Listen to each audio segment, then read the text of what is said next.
Hmm? Ah! Oh. It's an organic compound of muscle relaxants and adrenal suppressors. The effect is temporary. You'll be yourself again in a few days. You? It's a test, Buffy.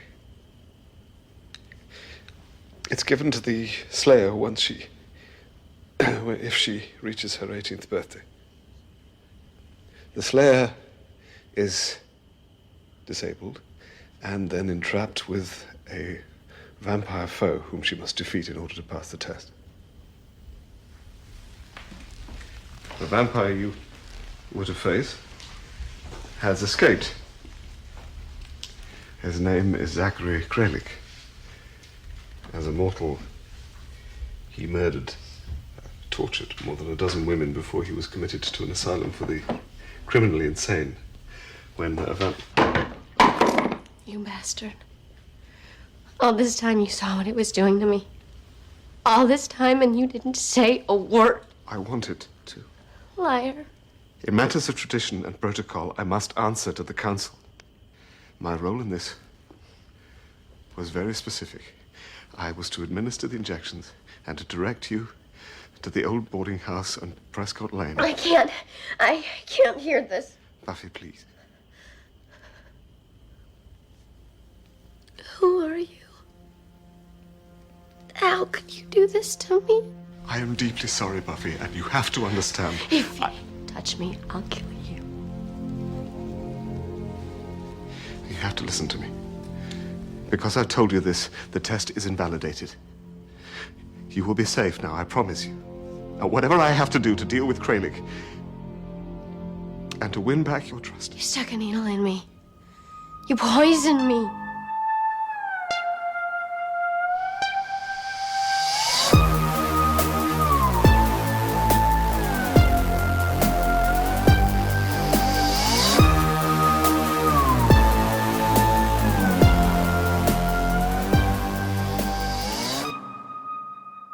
Hello, everybody. Welcome to Still Slaying, a Buffyverse podcast. I'm Penny. And I'm Kara.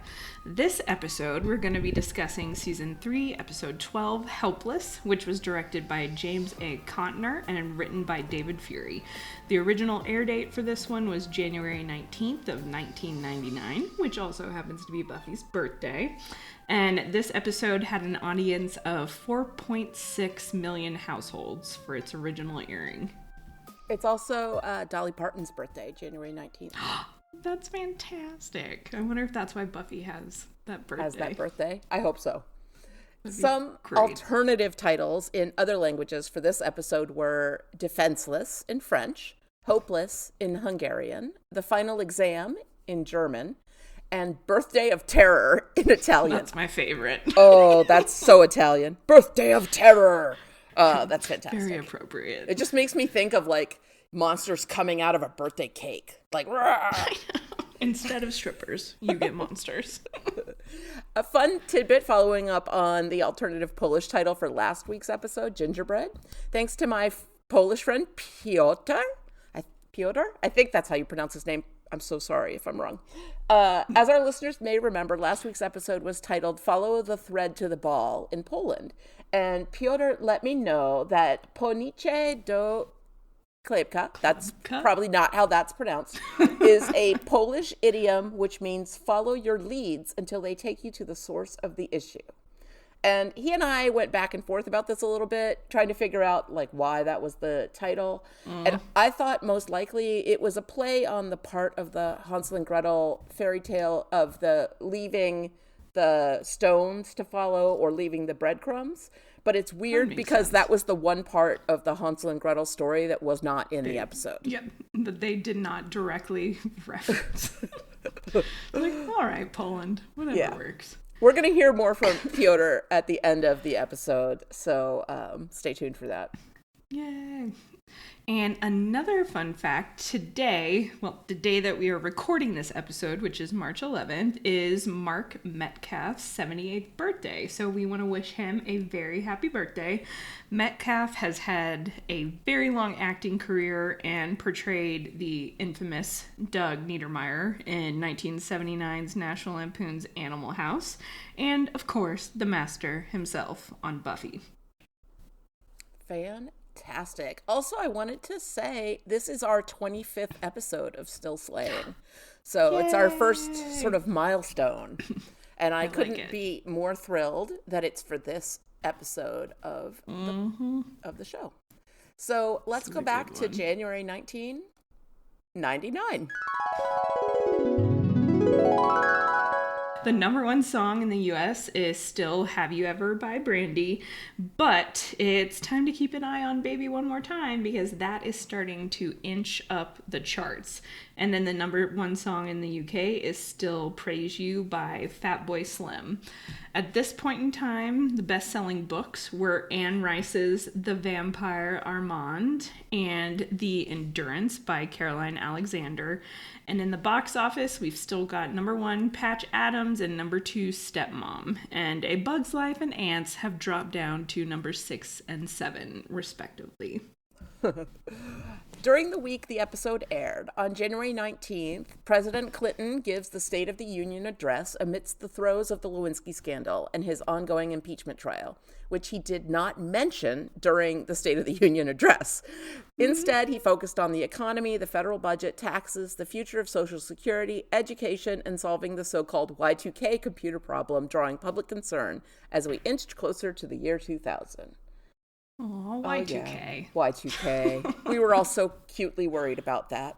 On January 20th, the U.S. sought revision of the Missile Defense Pact with Russia. President Bill Clinton and his administration asked Russia to renegotiate the 1972 Anti-Ballistic Missile Treaty to allow limited national system of missile defenses.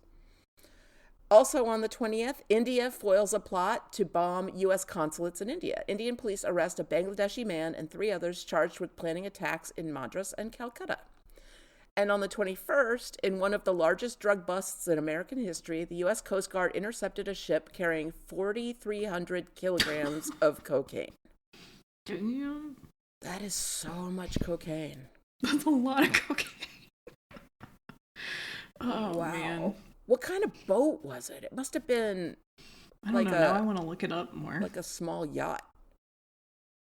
Right. 4,300 kilograms is a lot of cocaine. Oh, it was a 580-foot Greek-owned freighter called the Cons. It was transporting 26,000 metric tons of iron ore from Brazil to Houston. And so it just happened to have an extensive amount of cocaine on it. And for those of you who are not familiar with the metric system, that is approximately 9,500 pounds of cocaine. That's so much cocaine. That's crazy. Almost a ton. That's almost a ton of cocaine. Jeez. So imagine, like, a car. It's that much cocaine.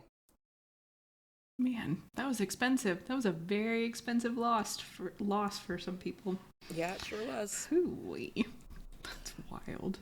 All right. We have some great pop culture references in this particular episode, Helpless. I feel like we should maybe title this as pop culture references and some not so pop culture yeah, references. Some of them are a little more obscure. Yeah. How about just culture references? Yeah. Yeah, culture references works. Because the first one that we have is Angel, for her birthday, gives Buffy the book Sonnets from the Portuguese, which is from 1850. And it's a collection of 44 love sonnets written by Elizabeth Barrett Browning. It's actually an incredibly romantic gift, but I don't know if Buffy was the one to appreciate it. As an 18-year-old, did not properly appreciate that one. Maybe after she gets a little college lit in her. Yeah. Buffy mentions Brian Boitano, a 1988 Olympic gold medalist and one of the world's most celebrated figure skaters. I love this. In her mentions of Brian Boitano, Buffy mentions him performing the 1875 opera Carmen by French composer, is it Georges Bizet? I'm sure I said that it's terribly. Georges Bizet. Georges Bizet. Yeah, because I can't pronounce French. I'm going to blame my Cajun blood on that one. Butchered French all the time.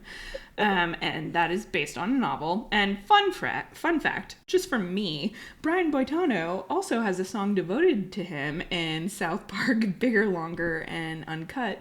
And I have been singing that since I watched the episode last week. I cannot get it out of my head. I only just saw the South Park movie last week. Oh my gosh, I love it. So then when I watched Helpless and it was the Brian Boitano reference came up, I was like, oh, South Park! Like, I got all excited about it.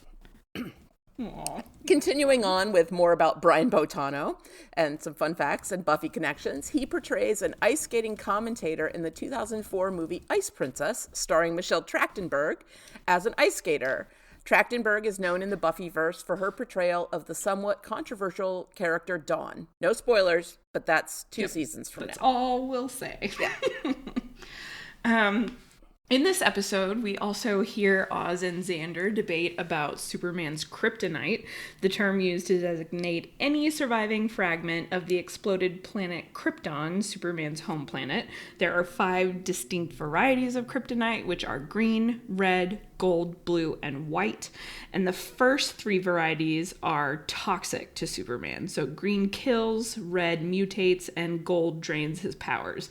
Therefore, Oz is correct, and it's Xander who gets it wrong, because of course he does.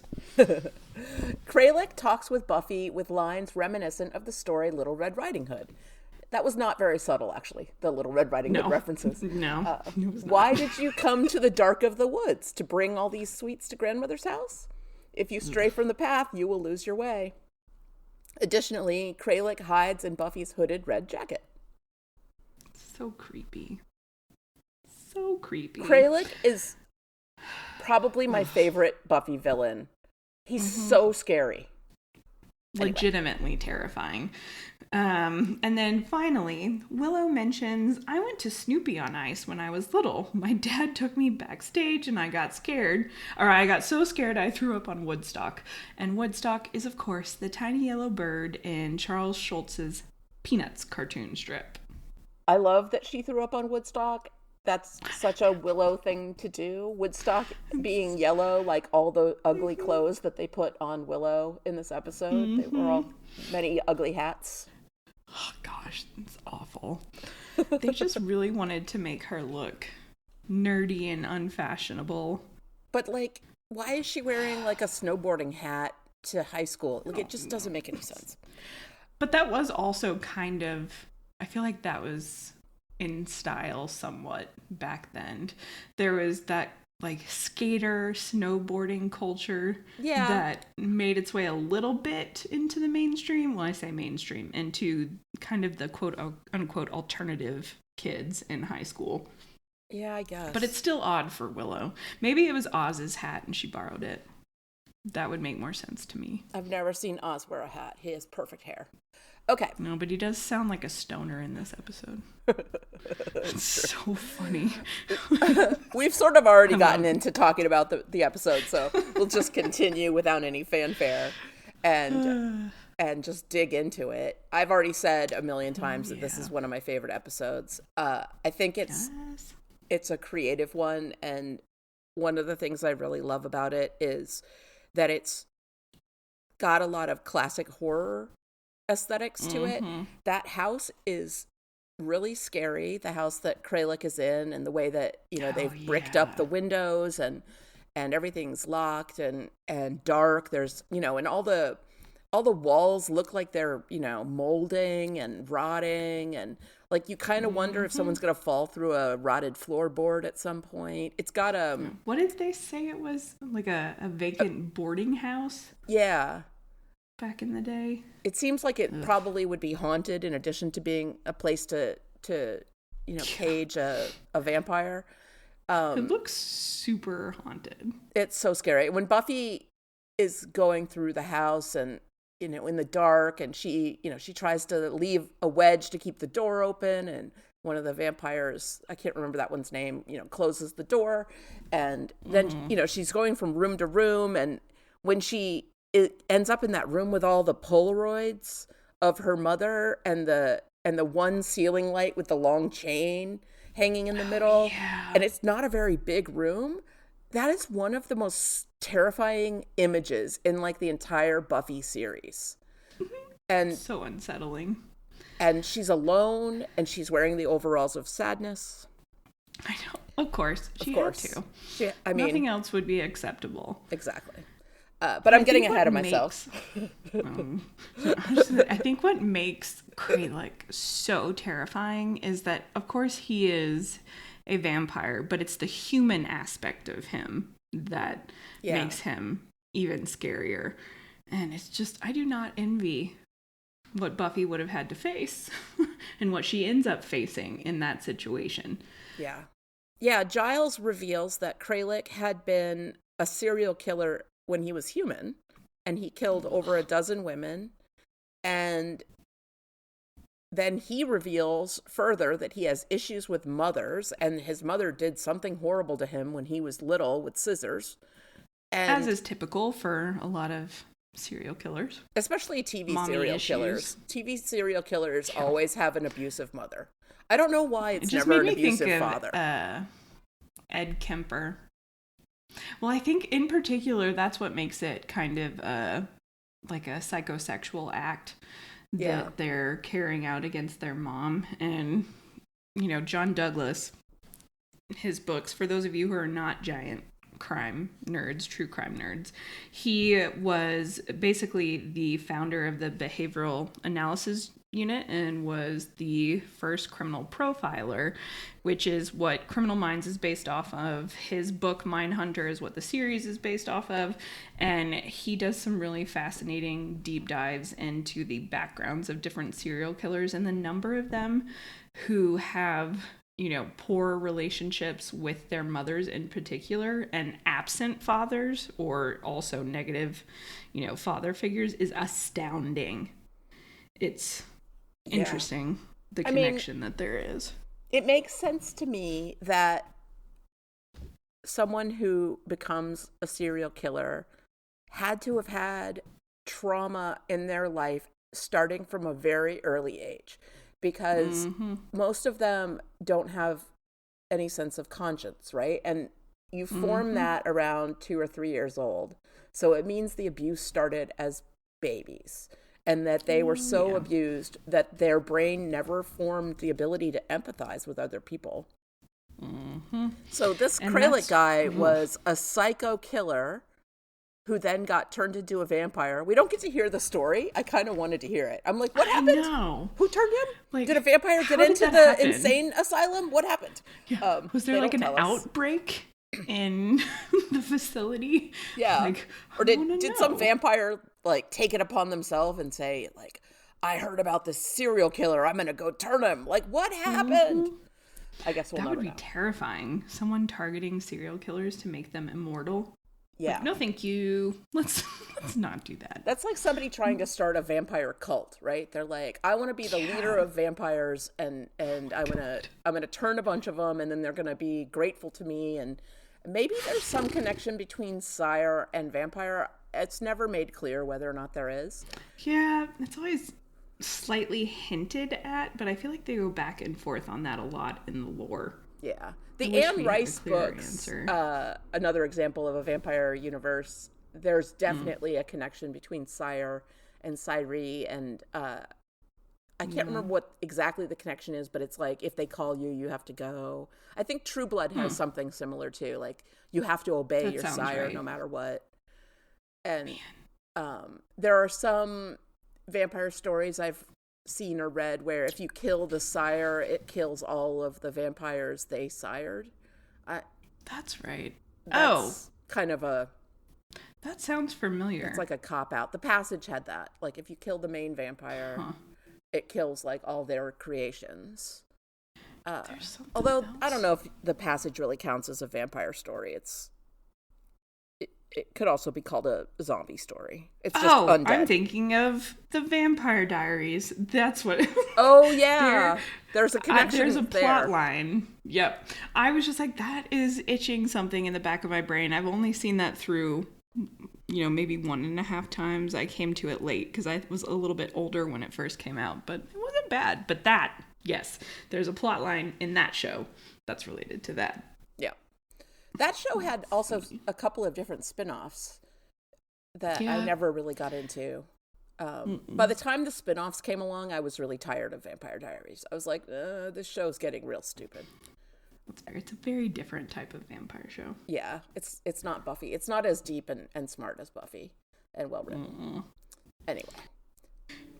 I wish we had, I'm glad that Buffy defeats him, of course, but part of me wishes that he could have escaped and would have come back at some point in time, especially when she had her powers back fully, something like that, because he is such a compelling and terrifying villain. And I can't think of a vampire that strikes that much fear and discomfort and anxiety in an appearance. He's pretty Angelus. much it. I mean, he's similar to Angelus in that he takes pleasure and gets a sense of fun and entertainment from how evil he can be. Sadistic. He's horrible. So the actor who plays Kralik, Jeff Kober, I knew before this from China Beach, where he plays a good guy. And I had sort of loved him on China Beach when I was in high school. That was on. And so when he showed up here as a vampire, I was like, whoa, like that's Dodger from China Beach. Like he was awesome on China Beach. And so I was not ready for him to be so scary, but I was like, well, he's a really good actor. And sometimes, good guys go on to play bad guys. And then he shows up on Buffy again in another role. And then in an absolutely iconic villain role on Walking Dead. Yep. Good old. So great. Joe the Claimer. God, Joe. He is the one that's funny. I had notes typed out for him too, because I think he is one of those actors that is always like, oh, I know that guy, like in different roles that he's in. And I associated him with Rack, obviously. Yep. In season 6 of Buffy. And then Rick, spoiler alert for Walking Dead, I guess, killing him by ripping out his jugular with his teeth after he basically implied that he was going to let one of the other claimers in his group sexually molest Carl, and there were threats against Michonne, and he threatened to kill him, and so Rick just kind of took that into his own hands and ended him right then and there. But he had, I think it was 4 or 5 episodes on The Walking Dead. And then other than that, I associate him in an entirely different type of role as Remy, the landlord and super on New Girl. He's in I didn't know he was in New 3 Girl. episodes. He is the landlord that propositions Jess and Nick in season 1 for a threesome. Oh my God, I have to watch that again. Hilarious. I don't remember that at all. Oh my God. And the other one that immediately, 2 that immediately pop into my head, he is in an episode of Criminal Minds in season 1. And that's one of the seasons that I end up rewatching fairly frequently. And he is basically the quote-unquote imaginary friend, which is probably not the best way of phrasing it, but he's a visual and auditory hallucination of a paranoid schizophrenic who takes a bunch of hostages on a train ride. And so he's there kind of spurring him on into this criminal behavior, and it's a really interesting episode. And then he's on Supernatural, and he's one of the criminals in season 2's Folsom Prison Blues. So anytime I see him, it's just like a run through of all my favorite shows almost. But he's been in a ton. Like he was on, I just wrote down a couple IMDb of page them. is really long. Crazy. Yeah, he's the Twilight had so Zone. Many character roles. X-Files, Walker Texas Sons Ranger, of Anarchy, Charmed. of course. Yep. Star Trek Voyager, ER, Law and Order SVU, like so many more. So he has had a very, very lengthy TV career since 1985. And I'm curious what other people associate him with, because I feel like he has so many roles. Yeah, here I and mean, there. he's currently on General Hospital, and I have right. not watched General Hospital since I was a teenager, but I imagine that fans, I mean, it says here he's done 222 episodes, so he's Damn. very well known to soap fans. I wonder Damn, if that's he a plays a long good time. guy or a bad guy on that show. His character's name is Cyrus Renault, and you know, from soap opera tropes, that makes me think that his character is somebody's like long lost European wealthy relative. Yeah, it sounds... Cyrus is always a name associated with wealth, I feel like. Or I might just be thinking of Gossip Girl, which is fine. But it seems to be true. Oh, Jeff Kober. jeez. So yeah, he's really talented, and Kralik is an amazing creation. I think, you know, we don't get, like you said, like it would be great if we got more episodes with him. He's just in this one episode, but he's so memorable that people routinely bring him up as one of the best Buffy villains because he's just so good at it. And his joy at tormenting Buffy, and then also the iconic way that Buffy kills him with her cleverness and subterfuge instead of her powers I love it. is fantastic. It's important. She is very brilliant tactically, on And top creative. of having, her Slayer superpowers. Unlike Faith, who is basically just one to storm in and She's all about the punching. use force. Mm-hmm. Yeah, And Buffy's not really definitely thinking things out. more tactical, strategic, whatever word you want to use. And I love it when Buffy has a creative kill. One of my favorite season 1 moments is when she uses the symbol to behead a vampire. Like that's just it's so clever and That's cool. You know, whenever she uses like a pool cue or like, you know, grabs some wooden item from the room she's in and uses it, like it's just always entertaining for me. Well, in this one in particular, getting him, like, having the forethought, like, making note that he has to take these pills and they're very important to him to take these pills, and arranging it so the only water he has access to happens to be holy water is brilliant. And it's kind of, I think the last time we saw holy water used was with Spike and Lover's Walk. Angel and Buffy, and they're using it as like grenades almost. bombs almost, And this is excellently clever. It is probably one of the best vampire kills that is in the series. I love it, and I love that we don't see her put the holy water in the glass. What we see is first she takes the pills and she dives into like a laundry chute or a dumbwaiter or whatever that is that gets her to the basement. And then when Kralik gets to the basement, he sees her like trying to run away with the pills. And he grabs the pills from her, and then he goes and takes them, and he's like, see, little girl, whatever it is, the speech he gives her, and then he realizes what's happening, and she, holds up the holy water and says, If I was at full Slayer power, I'd be punning right about now. I love that. She, has her moment to gloat to him about how smart she was in the way that she killed him and that she tricked him. And I cannot get enough of the idea that Buffy, even without her powers, is a formidable Slayer. Mm-hmm. It's so important, I think, too, for, the audience and Buffy to see that, it's more than just having this kind of mystical power bestowed upon her. It's Buffy on her own, Buffy herself, and the way her mind works and her instincts that are what's important, because without those, then there are countless times she most likely could have or would have been killed already. So it's kind of an important little confidence boost at the same time. Yeah. At some point, she doesn't react understandably great when this episode is ongoing, but I think it's important for her to realize how much power she has on her own. It's a little bit like at the end of season 2 when she is fighting Angelus in the sword fight, and he's he takes the sword from her and he's like, no friends, no weapon, what's left? And she goes, me.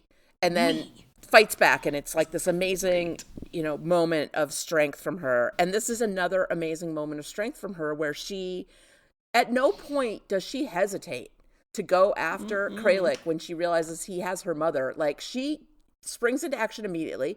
She doesn't call anyone for help. She could have gone and gotten Angel or gotten, called Willow and Xander, and they would have definitely come and tried to help. Like, she just springs into action and gets the job done in impressive fashion. It's true. And no even though fear. you can tell she's terrified, she's scared. Yep. But she's just like all in. She just does what she has to do. And she always does that. That's the thing about Buffy, is that even when what she's up against is horrifying, and when, she doesn't know how she's going to win, she never backs down. She just keeps going and going and going. That's what makes her brave. That's what bravery is, right? It's going forward when you don't know the path, when you don't know how you're going to win, and when your opponent is 100% scary as you know what. Last week I bleeped out our swear words with the word fish, and I think I'm going to keep doing that. I love that. Fish. Listening to that episode was fun. For sure. Oh, gosh. I want to back up a little bit to the fact of Buffy's birthday. So Buffy has this horrible history of, as she puts it, gut-wrenching, what was it, gut-wrenching pain and misery or something like that on her birthday. We know that, on her birthday in season 2, she and Angel have sex and Angel loses his soul and all hell breaks loose for her. After, of course, her surprise party where she got an arm in a box. And, Angel brings that up in a really funny manner. He gives her this beautiful book of poetry, and she reacts sort of underwhelmingly to it. And he's like, then why'd you seem more excited last year when you got an arm in a box? And I've always loved that line because it's just so funny. Yeah. It's like, she did seem a little bit more into the arm in the box. I mean, the arm in the box was very important at the time. Yeah, and also, she had to react to it. It was trying to choke her, so she had a strong reaction. The book was not choking her or anything. Their relationship at this point is sort of tentative still. They have a workout together, and they talk about how they can't have satisfaction in each other, and, he gives her the book and they hug, but they are not in full couple mode, right? He asks her if she has a date for her birthday, and she teases him with the thing about her father, and he falls for it at first. And it's just interesting because in my head, Buffy and Angel are this couple, but I realize, like, at this point in the series, they aren't really a couple. They're having a very non-sexual relationship that Spike calls out. Yeah. And it's just like, bro, you guys love each other. Like, this is... You're not friends. Yeah. Yep. Like, you're not friends. And it's just... Gosh. Yeah. I always think about... there's an episode of Angel where Cordelia is describing Buffy and Angel's relationship. And she goes... They have the forbidden love of all time. And that's always the phrase in my head whenever I think about their relationship. It's like... It's so completely not a good idea for them to be together in every way. And they love each other so much. It's high tragedy. It's Shakespearean. It's It just makes my head good hurt TV. sometimes. It is. And the tension between them and like the look on David Boreanaz's face as Angel when Buffy says like satisfied, you can see him go through like, oh, really, that's not exactly what I would call it. And it's just so uncomfortable because there is like a lot of chemistry and tension between them, and it's gotta be difficult. Yeah. Very difficult. I wonder how vampire hormones work. Yeah.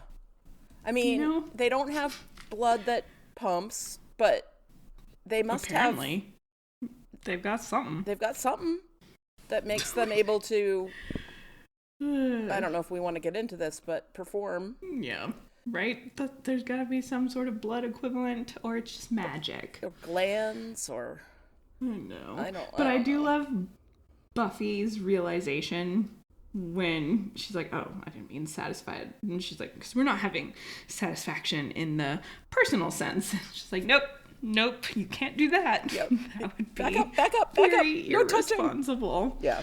Oh, gosh. It's so funny, though. But I do love, their interactions in this episode. And you can tell how much they care about each other and how much, especially Buffy, means to Angel. Well, he gives us And the it whole speech. Angel, if I'm not the Slayer, what do I do? What do I have to offer? Why would you like me? I saw you before you became the Slayer. What? I watched you. Yeah, I'm a stalker. And I saw what you called. It was a bright afternoon out in front of your school. You walked down the steps, Just lurking by a high school. I wasn't ever going to tell you this. and I loved you. Why? Because I could see your heart.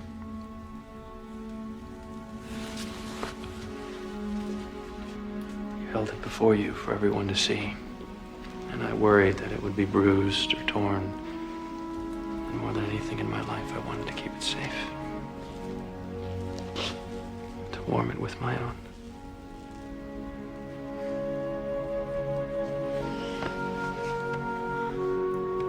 That's beautiful. Or taken literally, incredibly gross. I was just thinking that too. I love that. Have you ever done that where you have a metaphor and you roll with it for a little bit and then you're like, oh no, this metaphor is not going to work out? Like, It was like, this is not coming across how I want to take your intended. heart and warm it with my heart. Like, ugh. But we know what he so meant. creepy. Angel's like, yeah, I saw you before you came the Slayer when you were 15 years old. And I watched you. I watched you. And, I saw you called. And he basically is like, I loved you then. And I was Yeah. like, Angel. Gross. That's creepy. Like, no. Especially, think back to that Buffy that we see in She's the so big young. pink fluffy coat, like licking a lollipop. She's like, Angel, ew, Yeah. ew. Like, none of that. Buffy now is definitely more mature than the Buffy that he apparently fell in love with. So that's just something I think we've all collectively agreed to ignore for the most part Yeah. in appreciating their love story. It's mm. it's up there with Edward and Bella on the creepiness factor. That's true. At least Edward was 17 when he was turned. Yeah. And he meets Bella when he looks like a 17-year-old. And he is in high school along with her, pretending to be a high schooler. Right. Whereas Angel Jeez. looks 24, 25 when he meets Buffy, and she's 15, 16. Like, it's already creepy before you even add the 200 years.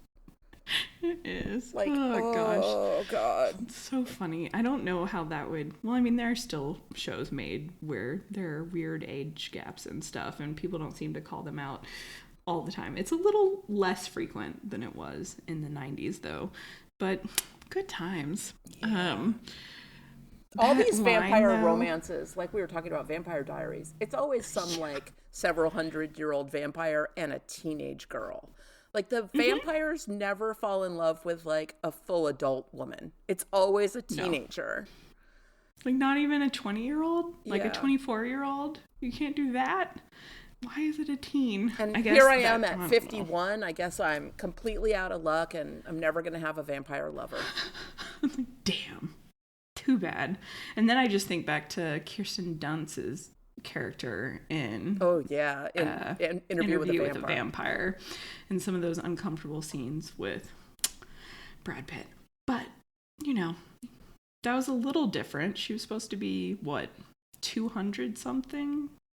Now, that character was meant to be unsettling. Yeah. You know, because they turn And- a child into a vampire and she never, she can never be an adult. She's a permanent child. And it's supposed to make you incredibly uncomfortable. And it does. Like that Jane character. Anyway, this is not a Twilight podcast, but that Jane character that Dakota Fanning portrays, the Volturi. Yeah, she's creepy too. Twilight is one of my favorite guilty, not so guilty pleasures. Those movies are so unintentionally funny. But anyway, it's a little creepy, but Angel clearly cares very much about Buffy. And it is nice for him to kind of reassure her, like, look, you are not, quote unquote, just the Slayer. Like, there is more to you than that. And clearly this is a question that Buffy has already been struggling with this season. Like, how much of a difference am I really making by being here in Sunnydale?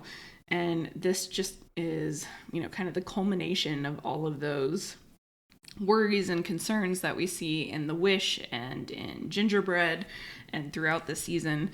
And I just, it's such a difficult episode to watch. And I know intentionally it's that way. We are supposed to be feeling kind of helpless, I think, just as Buffy is. But it's just, it is so difficult seeing her start to realize that she is losing that strength and that power. And, what is his name? That ass that is hitting on Cordelia. Oh. That, what the heck is his name? And she's like, everybody knows not to take my flirting seriously. Right, because she's on the rebound. I don't remember his name, but yeah, the fact that he like shoves Buffy and she hits that concrete bench and I could feel it. I was like, oh, I would not be able to walk for a week. Like, she hits it like straight across her back. I was like, oh. Super painful. And I like this guy is in high school just casually assaulting women. Yeah, and nobody does anything about it. Yeah, it's like, what the hell? But maybe he doesn't get a name, but I love Cordelia. Like, first of all, he's upset with her because he says something like, you made me look like a dork in front of my posse or he my says friends. posse. So it's just like, how dare you hurt his like fragile male ego. Yeah. Mm-hmm. And she immediately like cuts him down again after that, making fun of him for saying posse. And she's right. If you flirt with someone, that doesn't mean that you owe them anything. Yeah. And he, he's not good enough for Cordelia, so he never should have even thought she would give him the time of day. Because he's clearly dumb that he doesn't get it. Just awful. And the fact that she says no and she makes it clear, like, she says her extenuating circumstances, she's just like, rebound, look it up. And that's what she intends to be the end of the conversation. And the fact that he physically grabs her and pushes her up against, is it a tree or a wall? Is it a tree? I can't remember. I think it's a tree. Yeah, I don't remember. It's alarming that he got physical with her like that in the first place. And obviously it's so Buffy can come up and realize her powers are gone. Yeah. But it's kind of... It's disturbing. But, the first time seeing it, I was like, damn, man. I think when I saw it in the 90s, though, I was like, yeah, that's dudes. Like, I think that behavior was very tolerated. Oh, yeah. Well, and still today, rejecting a man at, a bar or wherever who is clearly hitting on you, there's always the risk that somebody's gonna react poorly. Yeah. And that that's could why mean women cursing you out or getting physical or, That's who why knows? women constantly resort to saying, I have a boyfriend, because it's been pretty well documented that men will not respect a no, but they will respect another man owns me. So, and it's just easier. It short circuits the whole conversation. If you're like, oh, my boyfriend's expecting me, then like a lot of creeps back off because they respect another man more than they respect a woman's right to say no to them. And if you don't believe me, there are a million videos on Instagram and TikTok and YouTube of women trying to politely reject a man and then having to like strenuously reject him, and then him being like, you don't have to be such a bitka about it. Yeah. A bitka.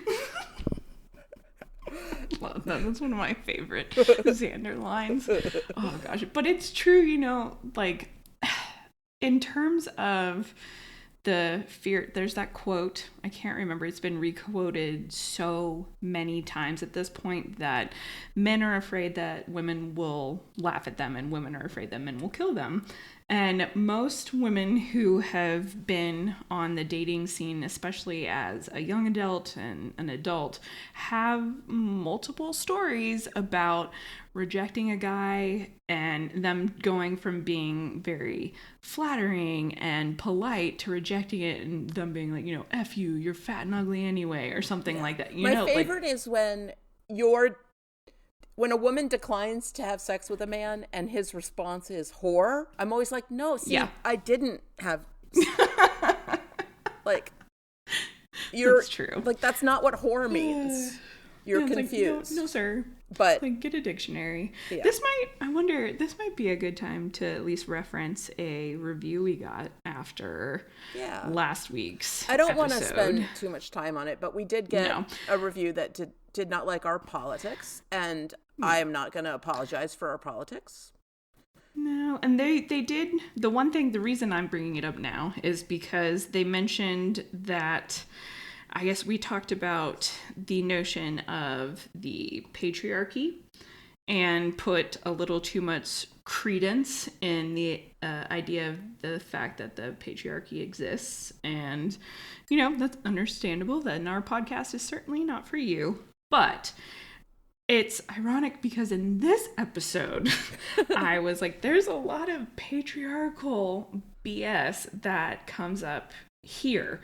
And, we see that first with Cordelia and Buffy, who usually is, very capable of coming to the rescue and, fighting off men that take things a little too far.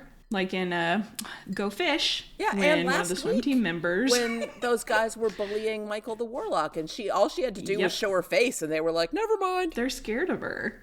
And in this instance, seeing Buffy like step in and have her strength gone, and the look on her face, the confusion when she's pulling, on his arm with all of her strength, and she's just like, what the hell? Like, why is he not flipping over right now? What is going on? And that shove, like, that is a rude awakening for her. Yeah. And I think intentionally, I think that there is a theme about patriarchal influences in this episode. I agree. In the dating culture, that we see with the Watchers Council, with Buffy's dad mentioned, and her abandonment issues, and him not showing up, and Giles and his father-like relationship. It's hard to ignore in this episode. I think the Watchers Council is basically a stand-in for the patriarchy, right? The patriarchy is an ambiguous, abstract concept. And there is no leader of the patriarchy who's like giving marching orders to people to put it in place, right? It's this self-perpetuating sort of super system that lies over the top of our culture. And it's just a word that we use for this collection of beliefs and behaviors that happen. There's not like an actual like written down book of like patriarchy. Although there was that book, The Code, in the 90s that a lot of men were reading that was like, that was basically the patriarchy rules. But the council, because of how they are mysterious, distant, withholding of information, withholding of power, how they treat the Slayer like expendable parts. Like, well, she'll die and we'll get another one. That's fine. And not as a person and not as a human. And that Giles having affection for Buffy is like grounds for being fired. It's like you've betrayed the patriarchy because you're siding with, oh my God, whoever that person was who left us that review is going to hate this episode even more. I know. They're probably not listening. I don't really think they listened to the last one, but yeah, it's all good. It is very much like the patriarchy, like rejecting even men who go against the sort of unspoken rules of patriarchy, and you know, they use violence and financial power to enforce the rules, right? So Giles gets fired. And Buffy gets tested violently. And then when she's angry about it, Quentin laughs at her. He's like, ho, ho, ho, colorful girl. And yeah, I love that exchange, though. I want to kill him on Buffy's behalf. Yeah, he's like, congratulations again. And she's just like, bite me, which is classic. I love it. I love it so much. You exhibited extraordinary courage and clear-headedness in battle. The council is very pleased. Good slave. Do I get a gold star? I understand that you're upset. You understand nothing. You set that monster loose and he came after my mother. You think the test was unfair. I think you better leave town before I get my strength back. We're not in the business of fair, Miss Summers. We're fighting a war. You're waging a war, she's fighting it. There is a difference. Mr. Giles, if you don't mind. The test is done. We're finished. Not quite. She passed. You didn't. The Slayer is not the only one who must perform in this situation. I've recommended to the council, and they've agreed that you be relieved of your duties as Watcher immediately. You're fired. On what grounds? Your affection for your charge has rendered you incapable of clear and impartial judgment. You have a father's love for the child, and that is useless to the cause. Useless. It would be best if you had no further contact with the Slayer. I'm not going anywhere. No, well, I didn't expect you would adhere to that. However, if you interfere with the new Watcher or countermand his authority in any way, you will be dealt with. Are we clear? We're very clear. Congratulations again. Bite me. Yes. Well, colorful girl. So condescending. I hate Quentin. I hate him. Just awful. But, and I think I'm sure there are some people either listening or in the Buffyverse that don't necessarily think it's a perfect analogy or comparison with the Watchers Council as a patriarchal figure, but it's made pretty clear to us throughout the series that it is made up majority of men. The one female Watcher that we see or have any indication of turns evil and is utterly terrible. She had been fired. And in this episode in particular, there's this ongoing theme of fathers. And even in this season, I won't mention too much, but the relationship between Faith and the mayor, he kind of becomes this father figure. And in this episode, you know, not only do we have Quentin Travers and the Watchers Council trying to exert their authority and their power over Buffy, and Giles being, you know, thrown out and basically, you know, written off because he subverts their power. We also see Kralik attempting to kind of sire Buffy and turn her into a vampire and become a type of father figure in that sense. And it's just, you know, that cannot be unintentional with the way that these writers operate. Yeah. And I do, you know, and Buffy's dad not showing up for her ice-capades tradition that they typically do. Right, because he has to do something financial his related. quarterly figures or something have to be Yeah. reviewed or some. And he something doesn't or even another. have the good grace to phone Buffy and talk to her directly, right? He sends a note. It is so cowardly. It's so sad. It's really sad. It is awful. Buffy's father Well, and is a Buffy- grade A jerk, in my opinion. Oh yeah, he's he's basically, and I don't know how much of it is intentional or not, but I think a lot of it is for Buffy's father to be removed from her life. But he's basically abandoned his child, and it's no wonder that Buffy kind of has this gaping hole and desire for. That sounds weird, but a desire for a father figure. And Giles is protective and respectful of he's her. He's the obvious choice. And, she sees him as a dad. And that scene where she is relaying to Giles that, her dad's not going to make it, but, going to the ice-capades is usually something that families do together. And if someone were free, they'd take their daughter or their student or their slayer. Yeah. Kind of telling him, you're basically kind of like my dad. Will you take me to the ice-capades? Which is so sweet that she's even bringing it up to him. And you can tell the way that she is presenting it. She's still kind of, nervous or anxious about it. And it's no question that Giles does feel that way about her, and his response seems to indicate that he knows that will be seen as a problem with the Watchers Council. And the way he reacts to her in this episode as she's bringing up, her concerns about her lack of power and something happening, I hate having to watch him be like, oh, it'll all sort itself out, I'm sure.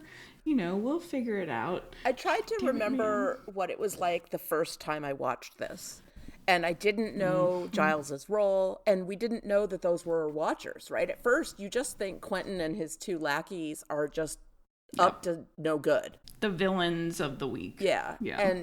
And it gets revealed at some point that Quentin is the head of the Watchers Council and that he knows Giles and that Giles is in on all of this. But at first, it just seems like this crazy mystery, and Giles is weirdly not that bugged by it. And and I think that is even harder for Buffy in a way than losing her powers. Is she's like, why isn't Giles upset? Doesn't he care how much this is bothering me? And of course he's trying to act like it's not that big of a deal because he doesn't want to give away his role in it, and also because he has very mixed feelings about it. We know that by the end of the episode, we know that he didn't want to do this, and he felt like he had to, and it was a real struggle for him. It just seems absolutely barbaric. Yeah. How many Slayers have been killed this way? Right? How many Slayers don't pass this test? And then the way the council looks at it is we just get another Slayer. We start over. And they don't she seem was to care. a wink. Yeah. Okay. All right. Yeah. Get a better Slayer next time. They're completely dispensable. I kept thinking about the way that a lot of athletes are treated.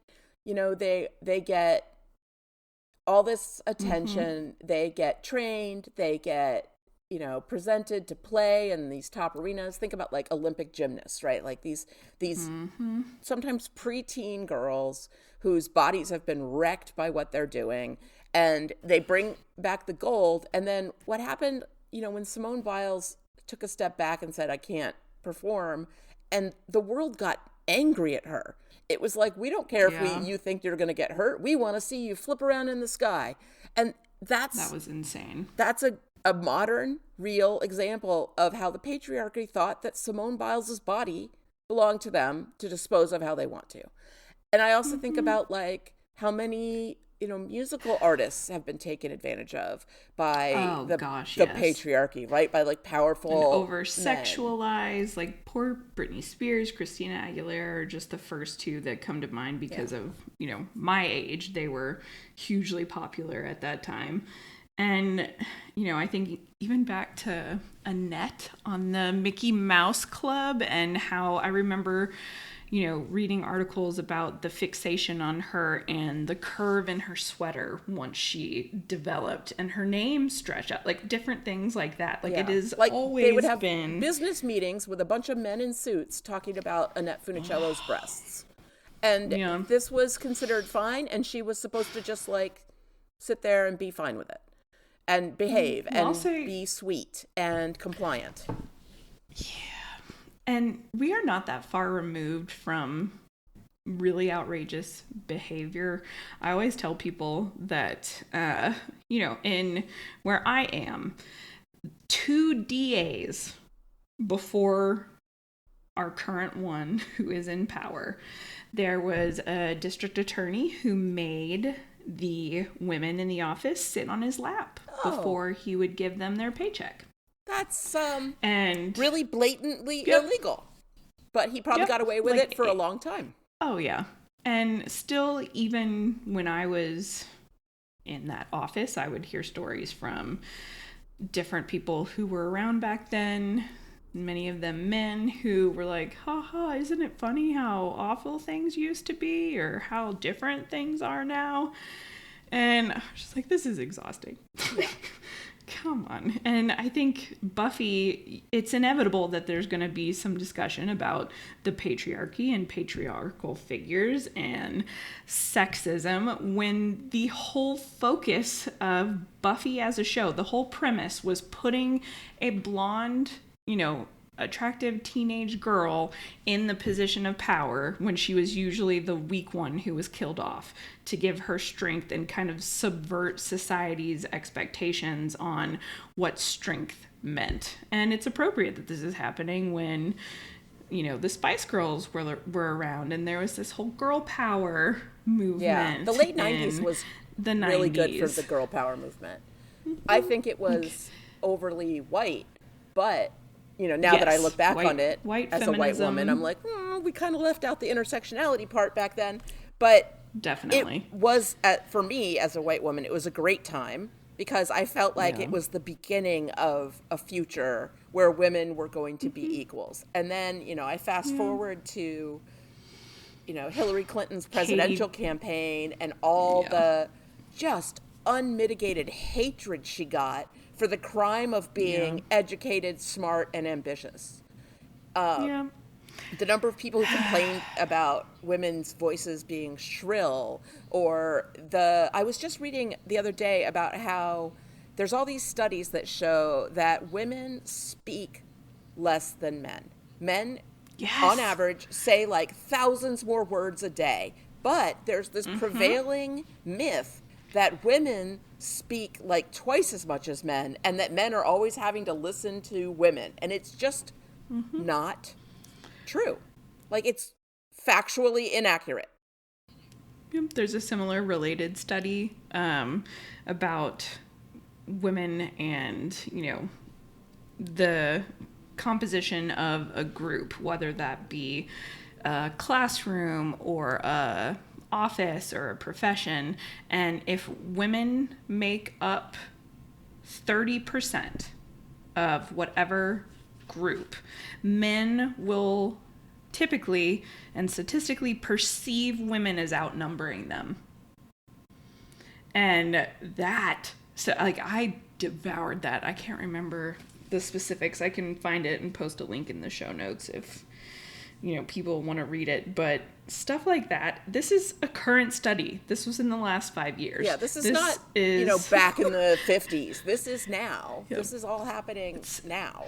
And there's this subconscious. There's the trad wife movement, and there's, overturning Roe versus Wade. There are all these things happening to move women's rights backwards. I don't want to go too deep into politics, but I also can't help but think of Katie Britt, the senator from Alabama, who gave her response to President Biden's State of the Union from her kitchen, using what a lot of people refer to as quote-unquote fundy voice, that fundamentalist Christian affect that some people will put on that's softer and more dramatic and, you know, saying that she's proud to represent Alabama, but more importantly, she's a wife and a mother.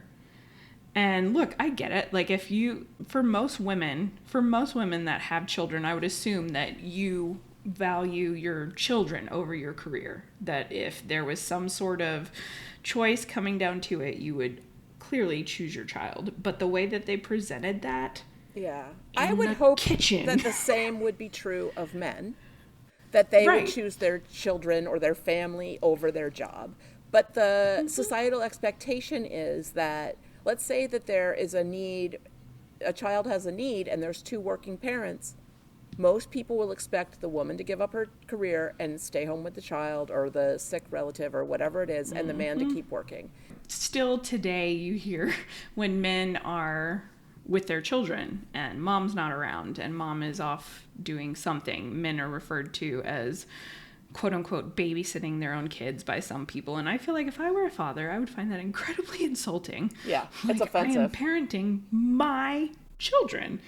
You know, like that type of thing. That's why it's impossible to ignore these flags in this episode, because on top of everything we've already discussed, there are also so many issues that, you know, run pretty deep in our society. Like, we've acknowledged that there is this sadistic serial killer who specifically hunted women, as most of them do. Buffy experiences catcalling from strangers, and that harassment that I think every woman has experienced at least once. We're all familiar with that feeling and that situation and wondering if it's safe to respond, if you just keep your head down or pretend you're listening to your music, and right, or you know, we take see a her fake deal phone with call. that. Yeah. Yes, I've done that before. So many fake phone calls. Yeah. Or suddenly need to go to the store that's closest to you. Like, there's all these things. I'm gonna go in here and look around for a while. I'm gonna hop in this bookstore and see if this guy follows me.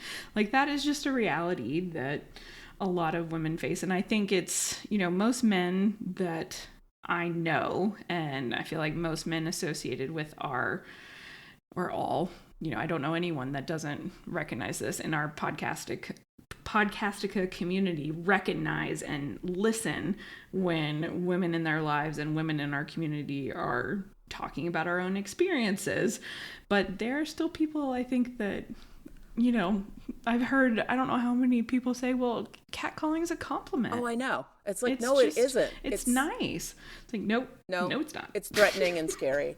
Even the most open-minded, left-leaning, you know, quote-unquote woke men, I think even, you know, with the best of intentions and the trying the hardest to understand, do not understand the prevalence of the behaviors and the constancy of it, and how it exists as just this fabric, this background of women's lives. It's all the time. Yeah. Like, I've had experiences where something happened to me, like I got flashed on the subway, and I didn't tell anyone about it until something came up, and it came up, right? Until, like, somebody made me remember it, and I was like, oh, that happened to me the other day. And one of my good friends was like, I can't believe you didn't tell me about that. And I was like, if I told someone every time something like that happens, I'd be that girl who's always talking about it. You know, it's like, you just like let it go, because it's groped. Oh yeah. Or something, either in public or in an office setting or in a bar, in a social setting. Like, it's something, I kind of see it as, you know, I have no idea what it is like to exist in our society, in our country, as a person of color. I have absolutely no way of knowing that. All I can do is listen to experiences of people who are in that position and, you know, trust their experiences and you know, take hold of those. If you hear a story from one person, then you could be skeptical. You could be like, okay, that person says this happened to them. Maybe that's a fluke. You hear it from a second person. You hear it from a third person. You hear it from a fourth person. Like, listen. Not all these people are making. It's like that amazing New York Post cover during when the Bill Cosby scandal was really big, and it said, he said, she said, she said, she said, she said, she said, she said, she said, she said. It was like 47 she saids, and I wanted to frame that. And I remember having an argument with someone who was like, these women just want Bill Cosby's money and to be famous. And I was like, maybe one of them does. But do you really think all of these women, all of them, got together and had a similar story because they all want to get famous for being raped by Bill Cosby? Like, that's not remotely a logical thing to believe. Like, you're lying to yourself. That's if you come think up that. a couple of times in recent years with various prominent figures in our country, and I need to keep my mouth shut or I will never stop talking about it, and that will be the rest of this podcast. And but it is, which brings us back to, it's the background radiation of women's lives. And in order to function and be a person and have a life, you can't focus on it all the time or you'll go insane. And so, and Buffy is typically, if she's not exempt from those types of experiences, it's just that she usually has more power than the typical teenage girl would in her experience to respond to it. And seeing how she behaves and how she responds in this situation shows not only Buffy but the audience just how much she relies on her Slayer powers and how much they kind of insulate her from these types of experiences.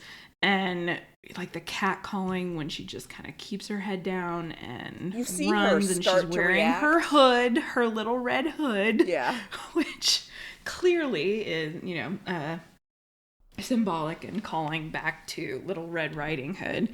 It's just, it's scary, and she understandably is terrified that she no longer has this power behind her.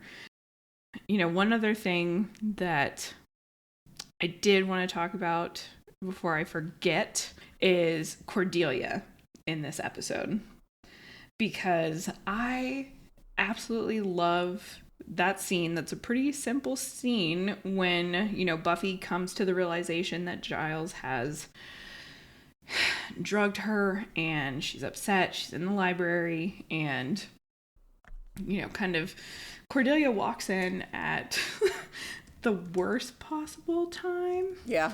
And Buffy is clearly hurt. And I love that Cordelia says, Buffy says, what does she say? I don't even know you. Or something like that.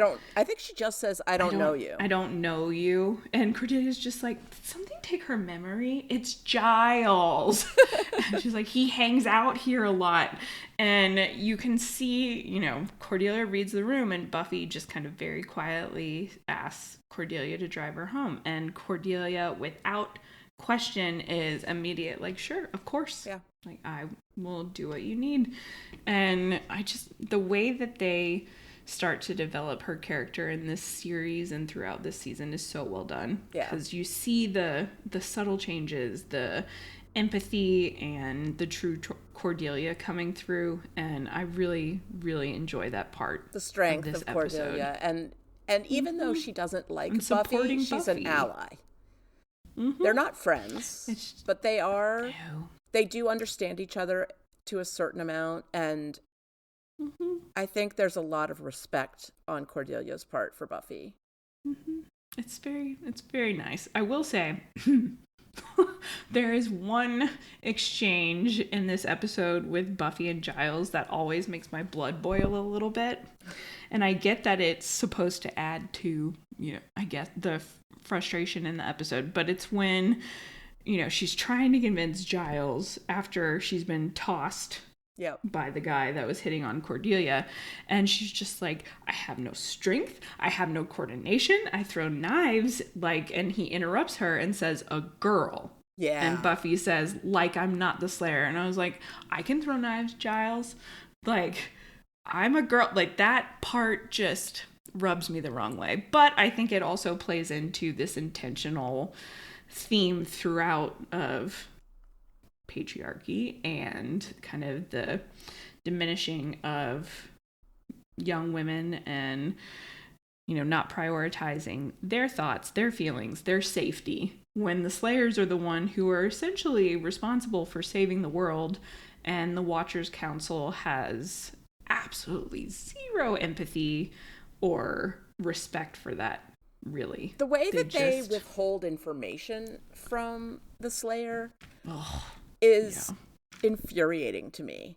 There are things that she would benefit from knowing, and we know that they have resources, and they don't employ them to help her on a day-to-day basis. They send one Watcher, and he has information that he sort of doles out to her on an as-needed basis. Yeah.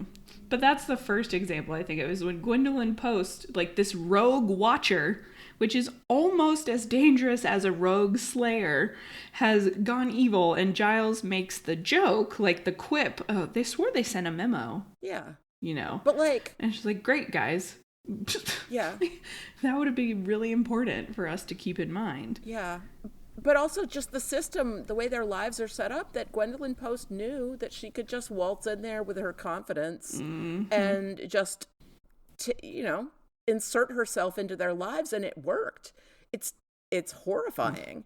It reminds me of, I don't know what show it was, some TV show where some con artist was like, oh, just put on a baseball cap and carry a clipboard and you can get into anywhere.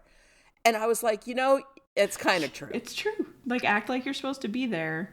And there's an Only Murders in the Building bit from this last season with Martin Short, Steve Martin, and Selena Gomez. Their characters are trying to get into the back of this store. And he's just like, oh, I know what we need. We just need a ladder. And so they walk in carrying a ladder, and they're like, oh, we're here to work on stuff. And it basically works. So it's that same kind of just waltz idea. In. So awful. But the Watchers Council should just be a lot more responsible than like the proprietor of some store, right? Like the things they're dealing with are literally world ending, and they don't have the respect for the Slayer to, she hasn't even met the rest of the council. She's never spoken to them before. Like, that's crazy. Well, and what's funny too is this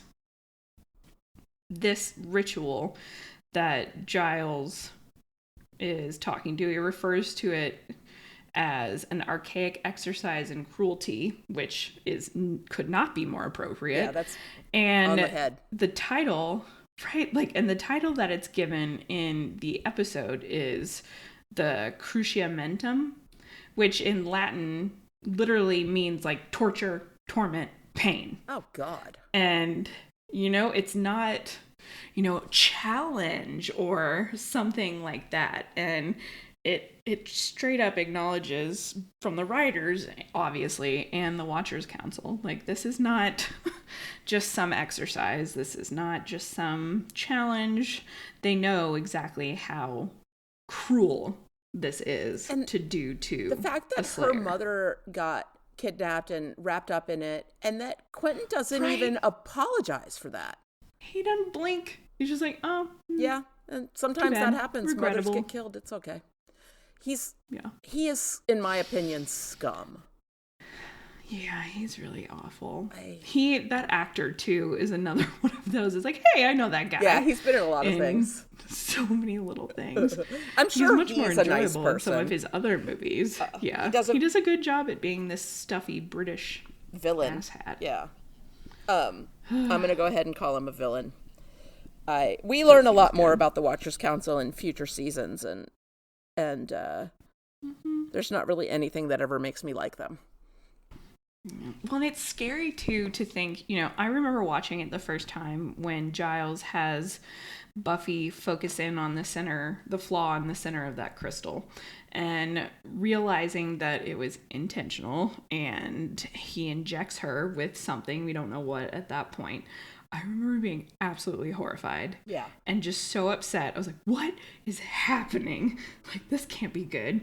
And one of the things that always sticks with me watching this episode is how relatively easy it seems for a Slayer's powers to be taken away. And if I'm Buffy, I am thinking about, the council's ability to control me and take away my powers after this. It is always in the back of my mind.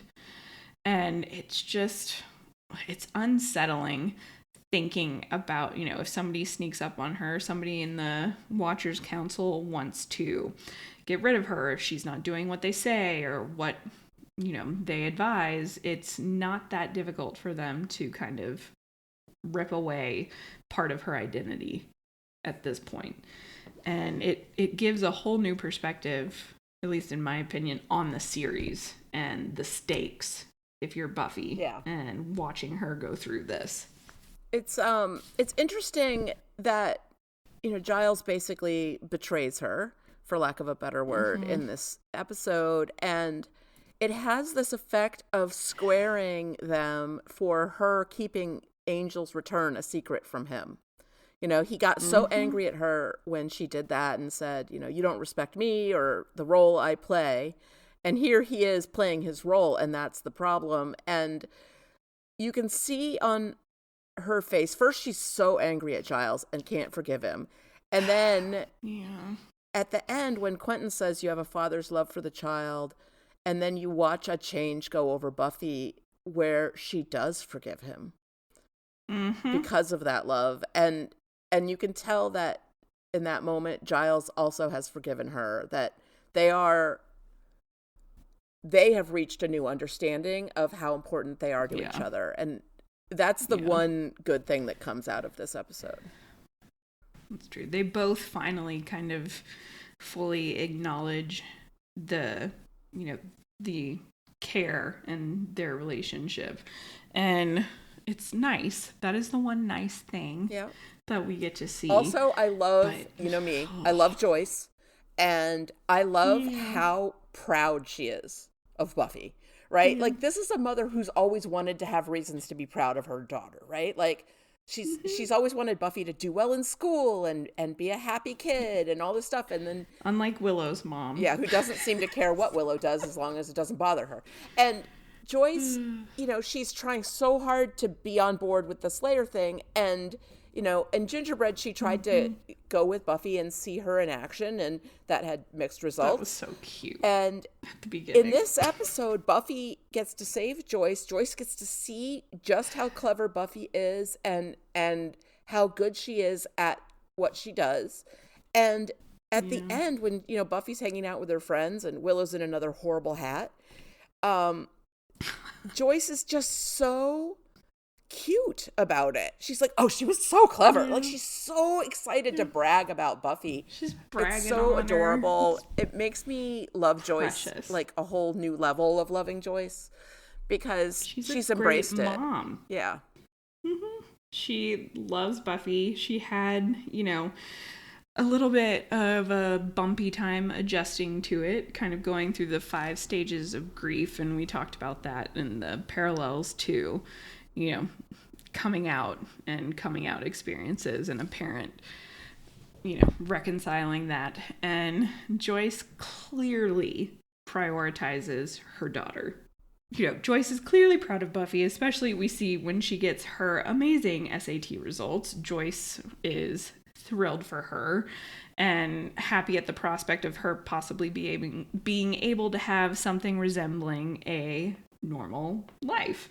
And it's very clear, especially in this episode, when we see Buffy's dad being completely absent and not really taking her feelings into account by sending a message along with her mom.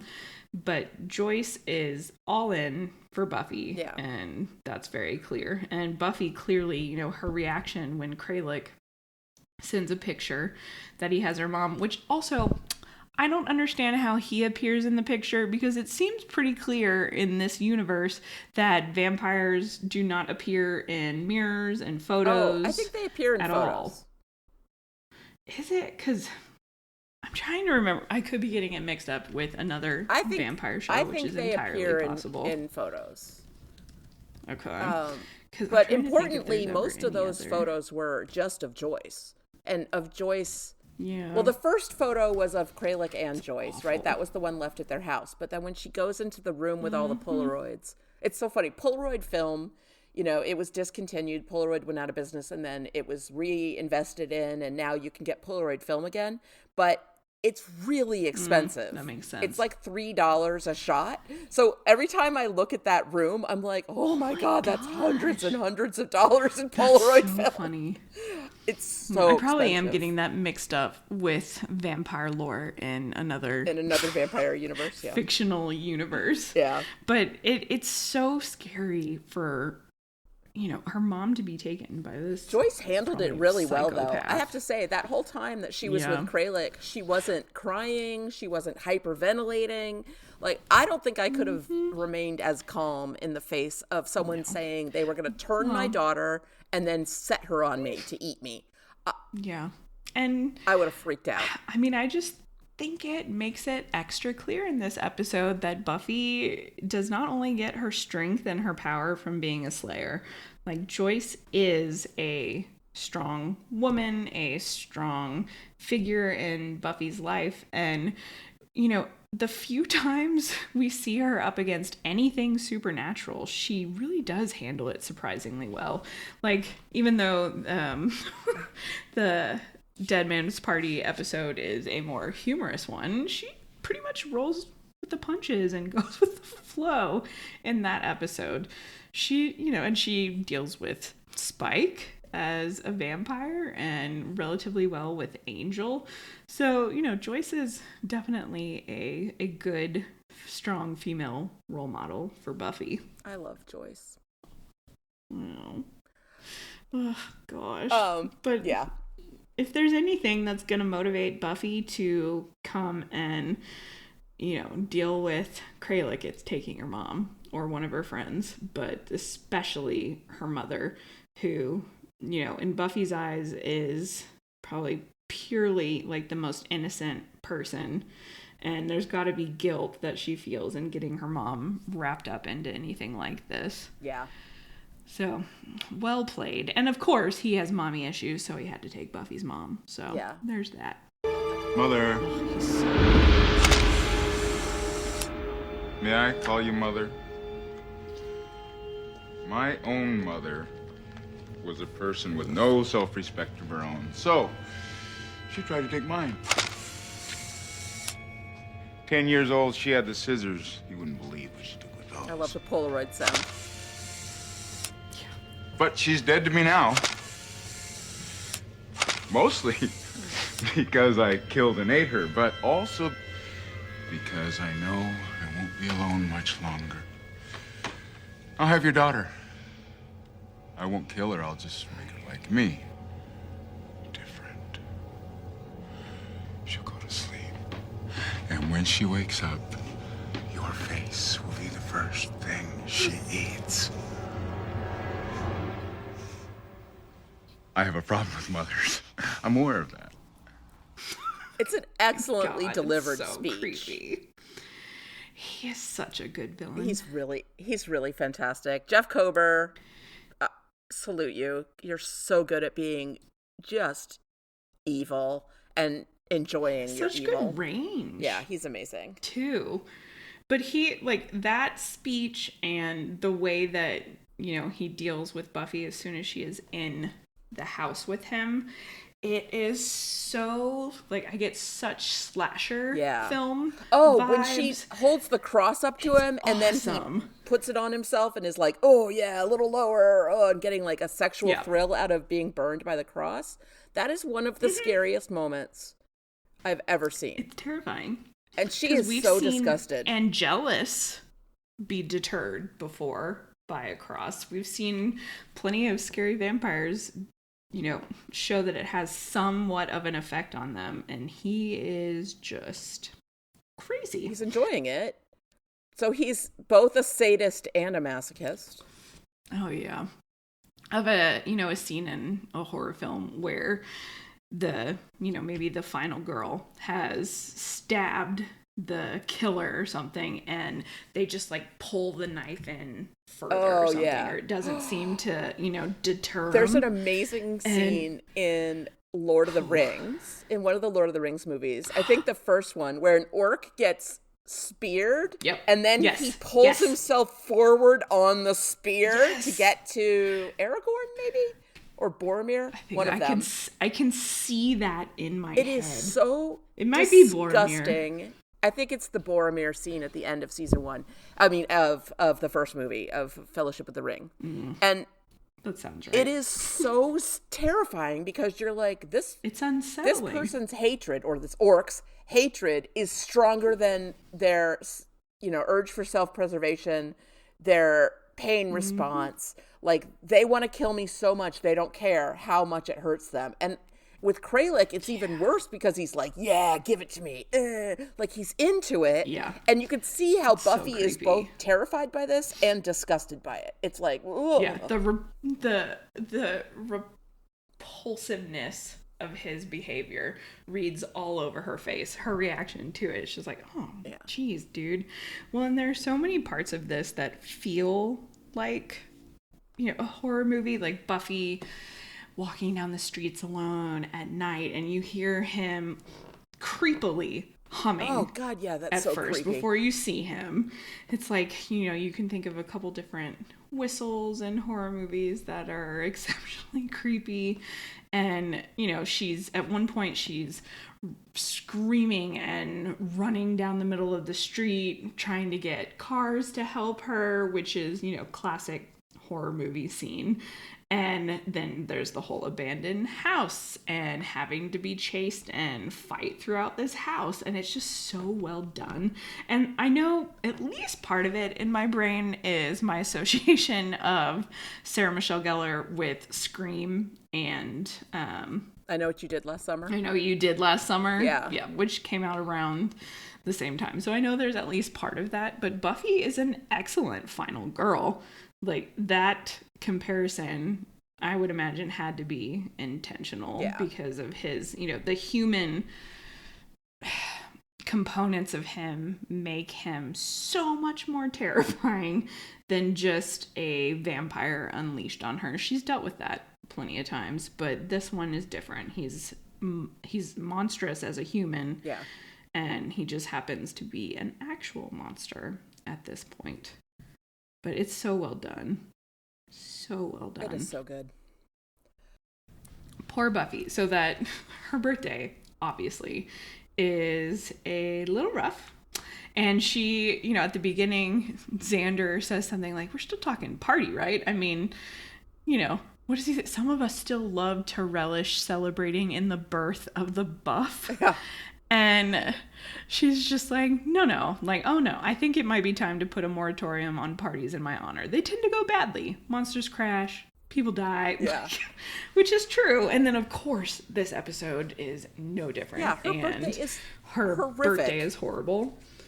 And she says at the end, nothing's really going to change. The important thing is that I kept up my special birthday tradition of gut-wrenching misery and horror.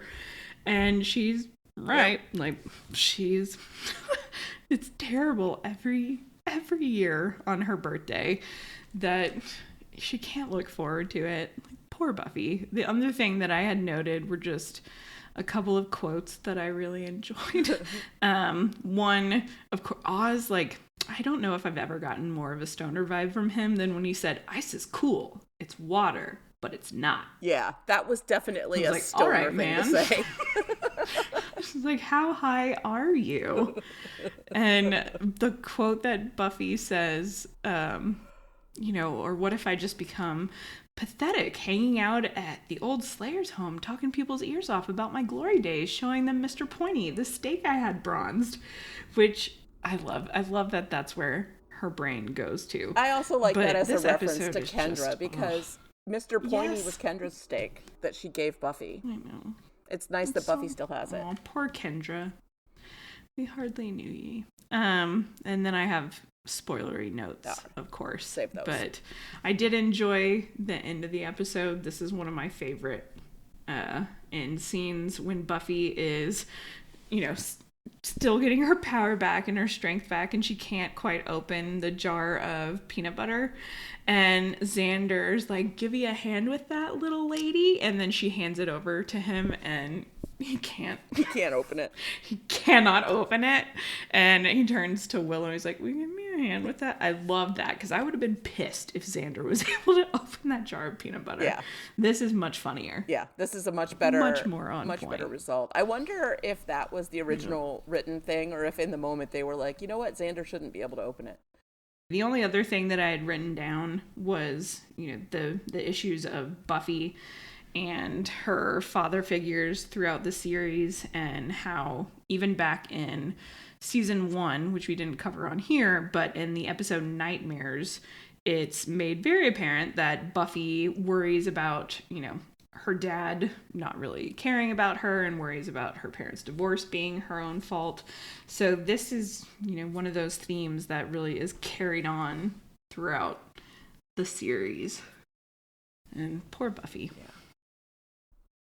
I'm glad she has Giles. And her gang. Yeah. Her chosen family. Which is important. Shall we get into some trivia? Woohoo! Okay. So this episode, obviously, as we've discussed, takes place on January 19th, which is Buffy's birthday. And traditionally in the series, these episodes focusing on her birthday are the 12th, 13th, or 14th episode of each season. That's when they typically celebrate. So in Surprise, A New Man, Blood Ties, and Older and Far Away, those are the additional episodes where Buffy's birthday is the focus. And this is slightly spoilerish, but this is the only time throughout the series that Spike is not in one way or another present for Buffy's birthday. Oh. Mm-hmm. Cool. And I miss him I miss Spike so too. much. He'll be back. The story had the working title of 18, as it is set around Buffy's 18th birthday. And at least in our culture, 18 is a big deal because you become, as Willow says, able to vote, able to be drafted, etc., etc. It's very appropriate. Speaking of Willow, so in a deleted scene, Buffy lists off some good things about being a normal girl. It's an exchange between her and Willow, and Buffy says, there's a plus side to being a regular girl.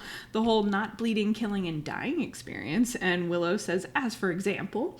And Buffy says, then there's buying outfits without worrying if they're good for bleeding, killing, and dying in. There's a lot of good to it. And I love how practical she sees it. Except so many of her outfits are not practical for bleeding, No, killing, and dying. Not at that's okay. all.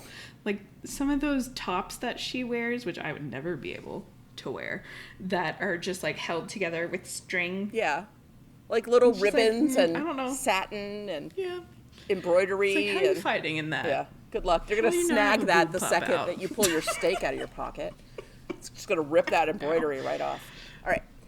David man. Fury, the writer of this episode, revealed that the name Zachary Kralik came from his own nephew's name. Additionally, Jeff Kober, who plays Kralik, returns to play the recurring character Rack in season 6. That is Well, I also hope a David scary Fury's- character. Yeah, I hope David Fury's nephew only has his name in common with Zachary Kralik, because that's intense. It's like, gee, thanks, Uncle David, For making me into a What an vampire. I'll honor. never live it down. Yeah. Oh, man. And also, according to Fury, the original idea for this episode included Buffy being drugged by the council and hallucinating, imagining her friends and family as vampires. However, this was ultimately abandoned because it was considered to be too close to the premise of The Wish. And on top of that, Christine Sutherland could not stand the vampire makeup. So that was scratched. I love that. I am so Man. glad I never had to see Joyce as a vampire. I know. Vampire Joyce sounds awful. No, thank you. That would crush Buffy. David Fury, discussing the character of Quentin Travers in the DVD commentary, said that he wanted a very British name and combined the names of Quentin Crisp and P.L. Travers, the author of Mary Poppins. I have to It's say, very British sounding. speaking of names, that the name David Fury is awesome. That is such a good name. That's a really good name. I wonder if that's a pin name or if that's his His actual name. given name. Yeah, because Either way. pretty fantastic. So we've reached that part of the episode where I ask you the question, does it still slay? Oh, yeah. You know, I don't know if my answer will ever be no, maybe more than once or twice, but this episode, I think, is one that is severely underrated in the Buffyverse. It's crucial to the series in a lot of ways. It's got this very compelling villain, so I think it 100% still slays. It's something I would never skip on a rewatch, for sure. No, and in fact, I sometimes have just gone straight to this episode to watch it because sometimes I'm just in the mood for this episode. I love her resourcefulness in the face of overwhelming odds. It never gets old to me, so it slays. It's a powerful one. That's for sure. All right, we're going to take a little break and be back with some news for once. And we're back, and it's time for just a little bit of news. So we do have some interesting news this time around, something to commemorate. Back on March 10th, you may have seen our Instagram post celebrating a very special day in Buffy history. It was the 27th anniversary of Buffy's series premiere. So Buffy premiered to an audience of 3.29 million households on the WB on March 10th of 1997, with its first two episodes, Welcome to the Hellmouth and The Harvest, airing back to back. And on the original airing of this episode, the WB had a teaser that was basically briefing the audience on the history of past Slayers, known as the History of the Slayer. It revealed horrific events in towns around the country that mysteriously stopped when a particular woman arrived. And this teaser, for some reason, does not appear in syndication when the episodes are aired today or on the DVD. And I had not seen it until this past weekend. And we have shared that on our Instagram, so make sure to head to our Instagram at StillSlayingCast to check out the History of the Slayer teaser and let us know what you think, because it's definitely a little different than what we are used to from Buffy. I think it's great, but it's unintentionally definitely hilarious. Yeah, it's an interesting one, that's for sure. So Emma Caulfield, who plays Anyanka/Anya, recently revealed that she has MS, and she talked to People magazine about her journey with MS after keeping the diagnosis a secret for some time. They have an exclusive interview with her, and she said, "I'm lucky to be where I am. I'm very aware that with MS, everything could change tomorrow." The Buffy the Vampire Slayer alum, who was diagnosed with multiple sclerosis in 2010, tells People magazine. I have a few people in my life who have MS, and it is a mysterious disease. There's no cure. There are treatments that can help slow down the symptoms and help people live a longer and fuller life with it, but it's scary. And we talked a little bit about this last fall when I covered Dead to Me with Jason and Jade on the Dead to Us podcast, right. Because Christina Applegate was diagnosed with MS and came out and talked about that. And they filmed the final season with her having MS. And she was really brave about it, and it must have been incredibly difficult to do the filming. But all of the cast and crew were very supportive of her and made it so that she could do it, which was wonderful, because that show needed to have an ending. And that ending. Yeah. So good. That's such a good show. It really is. If you haven't seen it. General PSA, if you haven't. Yeah. It's a wonderful show. It's on Netflix. It's great. And we covered the whole thing on Dead to Us, which you can find on Podcastica. And we had a blast doing it. So best of luck to Emma Caulfield. We'll keep an eye on that story if there's developments.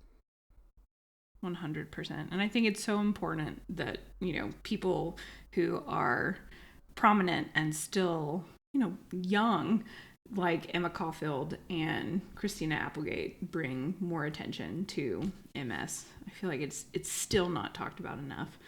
And, on a bit of a lighter note, our next news piece is for those of you who cross over as Buffy and Star Trek fans. James Marsters appeared at the Emerald City Comic Con in Seattle, Washington at the beginning of March and end of February, and discussed being an avid convention goer and how his love for the world of Star Trek felt similar to the world he was helping create on Buffy and for Buffy. We'll include a link in the show notes to the articles that has the full video of his commentary. And I love anytime James Marsters shows up at a convention. He is notorious for being super friendly and amicable and for charging very reasonable prices for photo opportunities and autograph opportunities with him. He is a fantastic figure. Everyone I've ever talked to who's met him at a convention or similar has lovely things to say about him. They're always like, oh, he's so nice, he's so funny, so friendly. He took like 12 pictures with us. Like, it's always that he's really generous with his time. I love it when that's fantastic. Celebrities are also fans. I just think it's so cute when they like fanboy or fangirl out over some other celebrity. For us, the viewers, we're like, you're all celebrities together. But to them, like, I don't know if he's a classic Trek or, Next Gen or whatever fan, but like for him, seeing like Patrick Stewart or William Shatner is like as exciting as it would be for me to see James Marsters. And that's just really adorable to me. It is sweet. And I love that he is seems like a very good, genuine person that just makes me love Spike even more and his portrayal of Spike. I would love to go to a convention that he is at someday, and I would hope that I'd be able to form words talking to him, because I don't know. No promises. Yeah. Really. So I think it's time for us to go over to the Bronze and have a couple of adult beverages. What do you think? Yay. I wish I could really do that right about now. That sounds nice. Bronze things. Things of bronze. First up, we got some feedback from a fellow Buffy podcast, the Sunnydale Diaries, and their Instagram account is at the Sunnydale Diaries on Insta. And they wrote in and said, we want to know what condition Kralik had that required him to take pills and what medication were the pills. And there was definitely, a huge emphasis in this episode on how essential those pills were. And I don't know about you, Penny, but I always assumed that it was some sort of antipsychotic. I thought about that. Crucial. But why would he want an antipsychotic? Because he seemed to enjoy being psychotic. So then I thought that it's just something he's addicted to, like a pain pill. Because I don't know if antipsychotics can give you withdrawal like that. Or it might all be like psychological dependence. Those pills could be nothing. Oh, yeah. And he just thinks he needs them. Yeah. Because if you're a vampire, does medicine work on you? Like, do drugs? I guess alcohol works. Well, if alcohol, and we know that Spike, like, drugs work because Spike bit a hippie at Woodstock or something. Oh, yeah, and then spent a day looking at his hand. Yeah. Yeah. So, and I would assume, I don't think antipsychotics are addictive, but your body can still develop a dependency on them. So you can experience withdrawal symptoms, kind of like with, certain antidepressants or anti-anxiety meds. Yeah. But I don't know. I wish they would have gone into that a little bit more. I wonder if there is out there in the Buffy comic universe a Kralik backstory or something, or like an alternate universe where we get more of Kralik's story. I'm gonna do a little Googling and see what I can find. Yeah, I'd be very curious to know that. So I mentioned this earlier. My friend Piotr, who is also a neighbor and a fabulous artist, by the way, in addition to explaining the Polish title of Gingerbread, he and I went back and forth a little bit about Buffy, because I told him why I was asking the question, and he was like, I know he and his partner are Buffy fans, And he ended up telling me this story, and I asked if we could share it on the podcast, and he said yes. So this is from Piotr. He says, my first encounter with Buffy offended me, grossed me out, and made me cringe. I stumbled upon it randomly while flipping channels on our chunky TV in the late 90s. It was a standalone zombie-themed episode called Some Assembly Required. That's season 1, episode I don't know, 4 maybe. At the time... Yeah, what an introduction. Right? At the time, I was still living in Poland, and I was in my early 20s. Some context. Foreign TV content has often been sloppily translated into Polish, and the adaptations weren't even dubbed. There was a dude reading lines while the original audio was slightly softened. That's how we got used to watching movies and shows, and it didn't bother us at all, even if Buffy appeared to speak with a raspy male voice. Of course, it wasn't just the language that the adaptation failed to translate. The cultural mismatch, at least at first glance, was even more glaring. Quote, she who hangs out in cemeteries was a strange concept to me because in Poland, showing respect to the deceased ancestors is a solemn affair, and it's sort of taboo. One time, my dad yelled at me for daring to walk through the cemetery with hands in my pockets. My hands were cold. We can't blame you for that. Visiting dead relatives is a way to keep their memory alive, and it's not really a thing in the U.S. where people just put a flat stone on a neatly mowed lawn and never really come back. That is kind of true. I visit my dad's grave when I'm in Washington, D.C., but you don't see it happening all that often. Definitely depends on culture, the people. Yeah. While the cemetery in Sunnydale has almost an old European vibe, it always seems highly unattended by the regular visitors. Polish graveyards are constantly frequented by visitors, even in the late night hours. If a grave becomes overgrown and neglected, it's a sign that the entire generation that would be taking care of the grave is now gone too, and so is the memory of the deceased. Then the site is simply reused and a new grave is created in its place. There would be no way in the world that a dug-up, empty grave would go unnoticed, not to mention a teenage blonde girl dusting vampires on a daily basis or cozying up with her undead boyfriend using gravestones as headboards. Finding body parts in the garbage bins and turning it into a joke about how it served Cordelia as an excuse to get closer to Angel also rubbed me the wrong way. Sure, it was supposed to convey creepiness, but it still seemed casual and cartoonish to me. Being suddenly exposed to the idea of relishing in this sort of campy creepiness and portraying morbidity in such light, sardonic way was offensive to the Polish viewers who never really managed to get past that first reaction. This cultural cringe must have been the reason why the show never really took off in Poland. It's the same reason why Halloween is still offensive to Central Europeans. There are some things you should not take lightly, and death is probably on top of the list. Memento mori. Of course, this is only a first glance reaction, because the show is quite complex in its approach to death. The body episode, for example, breaks from the cartoonishness in a crushingly realistic way. Oh yeah. Ain't that the truth? I became obsessed with the show only after I left Poland. I was sick with a cold, so my partner brought me the entire season 2 DVD collection. I told her I hated that show, and she said, just give What's My Line episodes a try. That did it. And what the way to learn English. Now I know how to spell Bitka. 20 years have passed, fantastic. And now I'm almost able to quote the entirety of the episodes by heart. By the way, I'm still not too crazy about Some Assembly Required, but still I enjoy it. That's not my favorite episode either. No, that's a very fair assessment. There has to be a zombie episode in all the seasons. I also warmed up towards the Halloween tradition. I think the Dia de los Muertos approach to death is much healthier than the gloomy Northern European memento mori way.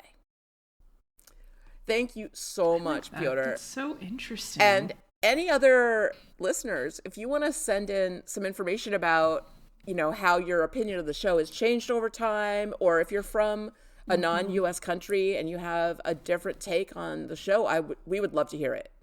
This is so interesting. For sure. Peter, thank you so much for writing in. And I'll see you soon. That's fascinating.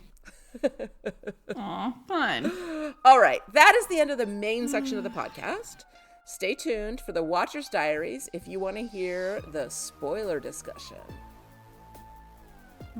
And if you'd like to join the conversation, you can find all of our contact information at podcastica.com or find us on Facebook at facebook.com/podcastica or on our Facebook page for Still Slaying Podcast and on our Still Slaying Cast page on Instagram at Still Slaying Cast. You can always send an email or a recorded voice message to stillslayingfeedback@gmail.com. That was a tongue twister today. Yeah, don't worry, You're all that welcome. information is in the show notes. It's also on podcastica.com, where you can find links to all the other Podcastica shows. And as I always say, there are a lot of them. Right now, I'm way into the Ones Who Live Walking Dead spinoff. I didn't love the first episode, but I loved the second and third a lot. And there's only, I think there's only 5 in the season. So I think that's right. Or is it 6? I can't but remember. yeah, it's a short season. So it's very we're short. halfway done. And it's just been a fun ride of having Rick Grimes back in our life. I'm loving that. And the coverage on The Cast of Us has been great. And Kara and I were on last week. Yeah, that's true. On the feedback episode, that was fun. We got feedback from Becky. So that was a fun little crossover, going over her feedback on a Walking Dead show as opposed to Buffy. But yeah, that's pretty much been where, my listening has gone towards, is the Ones Who Live coverage and still re-listening to Yellow Jackets. But gosh, it's so nice to have Rick Grimes back on my screen. Yeah. Andrew Lincoln is aging wonderfully. Yeah, he went from Fox to Silver Fox very gracefully. Yeah. Yep. I'm not sad about it, but it's a great show so far. I've been pleasantly surprised. So that's going to be fun to continue. And if you like what we do, make sure to hit like, follow, and subscribe. And if you feel like leaving, a nice review to balance out the 1-star review we got last week, we would greatly appreciate it. No pressure. But if you feel so inclined and you're enjoying the podcast, it is always, always helpful to leave that review. And we are very thankful for anyone that we get. And next time, it's going to be our kind of mid-season break at Still Slaying, and we will be covering the film Heathers, which if you have not seen, you must watch it. It is, gosh, I cannot think of a more influential film when it comes to, Mean Girls that we see today, and we are very excited to be covering that with Jason Kalbasi, who is the founder of the Podcastica Network and current host of The Cast of Us, which we have referenced many times, and we are definitely looking forward to some classic film discussion. I cannot wait. Jason has never seen Heathers, so it's gonna be fresh for him, and I'm so curious to see how it ages. I haven't seen it in quite a long time. I've seen the movie probably 100 times, but I haven't seen it in a while. And, my opinion of it will be probably changed by time, but Jason will be watching it for the first time. So I have no idea what he's going to think of it or how well it ages. And I am really excited to cover it because there is so much going on in that movie. And I'm very curious. It couldn't be more late 80s, early 90s. It came out in 1989. It's got Shannon Doherty in it and Christian Slater and Winona Ryder. And it's so good. It's so funny. And so dark. Oh, dark. yeah. Wonderfully dark. Jason loves dark humor, so I'm assuming he will be all on board with this, but we'll see. And then when we come back from our break, it'll be season 3, episode 13, the Zeppo. Yay. Such a good episode. That'll be a fun one. It'll be great. We're going to be joined by Jason again. We're doing a little experiment because he's never really watched any Buffy episodes. So we picked one that is slightly a standalone episode, like the Zeppo. And also Jason, because he covers The Walking Dead, he's kind of a zombie expert. And there are some zombies in that episode. And we're going to have Steve back on. And we know he's a big Xander fan. Zombies are quite appropriate. So that'll be. Oh, yeah. He'll balance us out. Oh, man. All right. Be sure to tune in. We're really looking forward to it. Thanks, everyone. And I'll kill you for that. For what? What were you trying to kill me for before? It's so funny.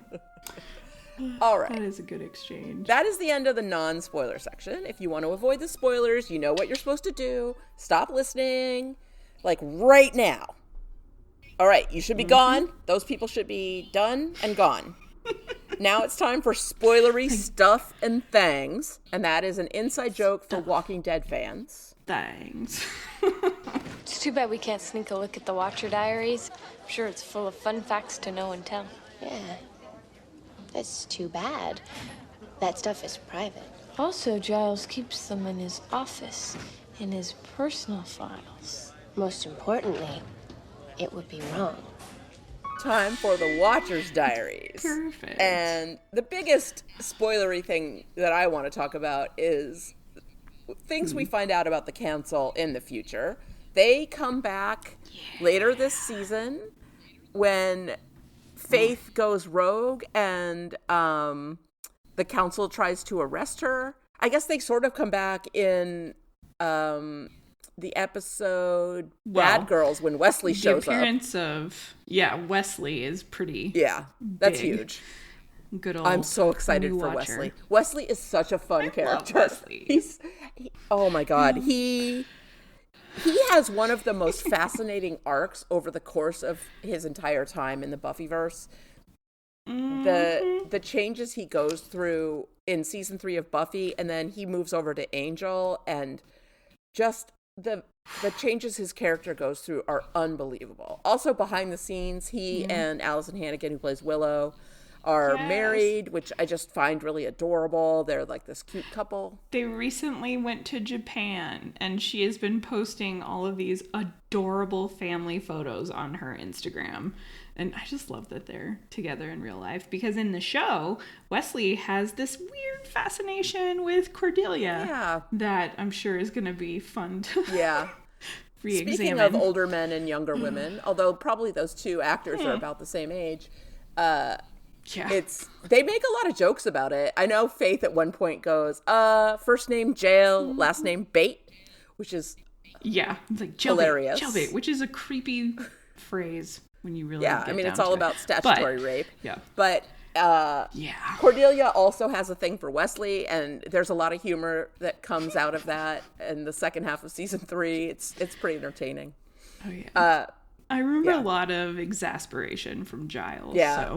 So he's just generally very irritated by Wesley. As is everyone, really. Everyone except Cordelia sort of treats Wesley like this annoying little brother. Like, ugh, all right, you can come with us, but you suck. That's true. That's so funny. Gosh, that'll be fun, and for sure. And speaking of Cordelia, this isn't too spoilery. I mean, I guess it kind of is, but seeing that scene where we see her soften and respond to Buffy and support Buffy, and thinking about her arc and how much, they did a lot with her arc that was very important and compelling, but thinking about what could have been also makes me really sad, because of the way her character was handled on Angel still makes me angry. The first couple of seasons of Angel, her character is fantastic. She goes through a lot of interesting adventures and changes, and she takes on this larger role. She grows. And she becomes a true hero. And then they just do weird stuff.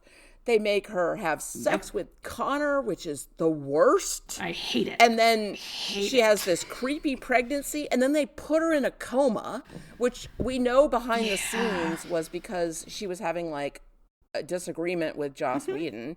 And so he puts her character in a coma for the rest of the season and then kills her off. It sucks. It sucks. It's awful. Because you're going to love Cordelia so much on Angel.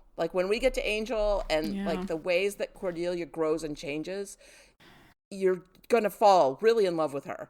And I hope. And Angel. If you don't already love he gets Angel, so much better Angel's growth in that once series. we get over to the Angel fantastic. series. He's so much more interesting and He funny. gets funnier. Yeah. He gets to be funny. So funny. And Cordelia gets to be funny and heroic, and she gets to stop being a person who competes with other women. That gets to go away, and she becomes, you know, a real ally to the people that she works with, and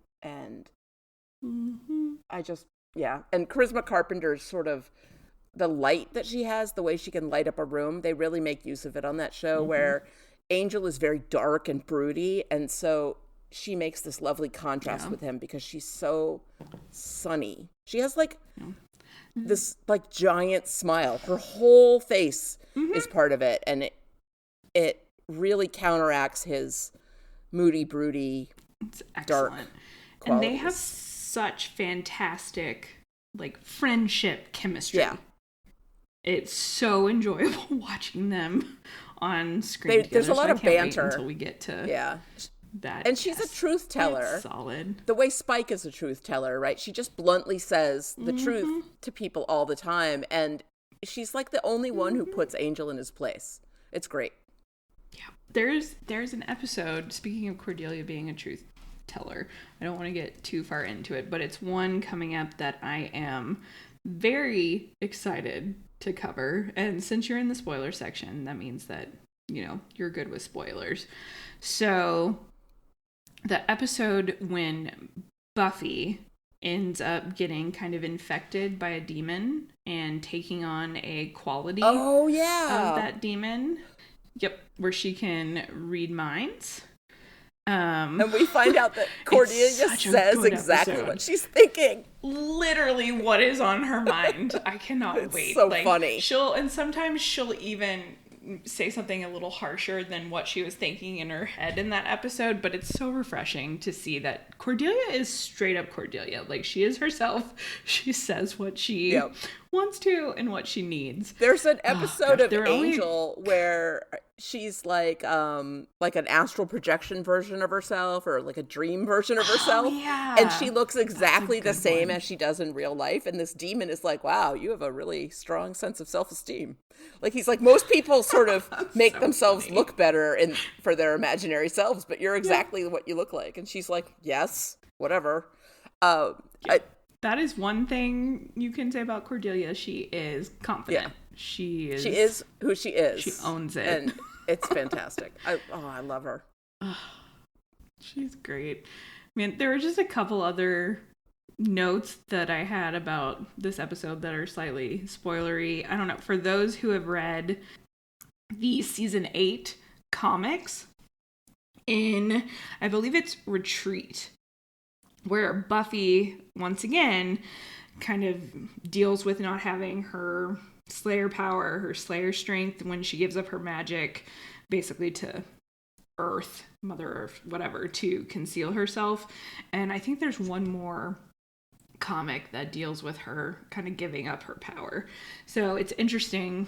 I can't remember. It's been forever since I read anything in the comics, but it is interesting to see them toy with the idea of Buffy being quote unquote helpless again, but then it being her choice and not something that is enacted upon her on her birthday. Secretly. And God, I was thinking too, about all of the crazy birthdays that Buffy has to deal with. Obviously, we talked about in season 2, poor Buffy dealing with her surprise party, and then Angel going evil, and then obviously this year, and then we'll see next year, Giles. I love that episode becomes so a demon. Much. It's so funny. First of all, Ethan Rain, I love Ethan Rain, and then Giles gets turned into a demon, and he has to go to Spike for help, and it is so funny. Yep. It's so good. And his exasperation even comes through when he's a demon. It's so good. Who cannot speak like Giles. Oh, I love it so much. That one is so good. And then what's the one? Blood Ties. What's that one? Let's see. It must be season. That's the 5. Key. That's in season 6. Or is it 5? When is the key? Is that, yeah, that's in 5 with Glory. So it's season 5 when Buffy has her birthday party, but then Dawn figures out that she's the key. Oh, that's the same episode. And flips the hell out. Yeah, so she runs away and goes to Glory. So that was a very intense I forgot that was a Buffy episode in that season. A Buffy birthday episode. Yeah. And then in season 6, is it Buffy's birthday when they all get trapped in the house? Older and Far Away with Halfrick, yeah. That episode They're is stuck fantastic. It is so good. But Buffy's episodes, like Buffy's birthday episodes are always some form of disaster. Like something crazy happens, and I love that they keep up with that tradition basically throughout the series. And Buffy says it. She's like, I kept up with it's my tradition, and it keeps going. Which is wonderful. Oh, man. Was there anything else? I don't think so. There's tons we could talk about with the Watchers Council, but we can save that rant for... We have years of Watchers Council ranting to do. Yeah. It's exploitative. Good times. Patriarchal jerks. Mm-hmm. All right. Seriously. I'm calling it. That's the complete end of the show today. Thank you, everyone, for listening. And until next time, I am Penny. And I'm Kara. Keep slaying.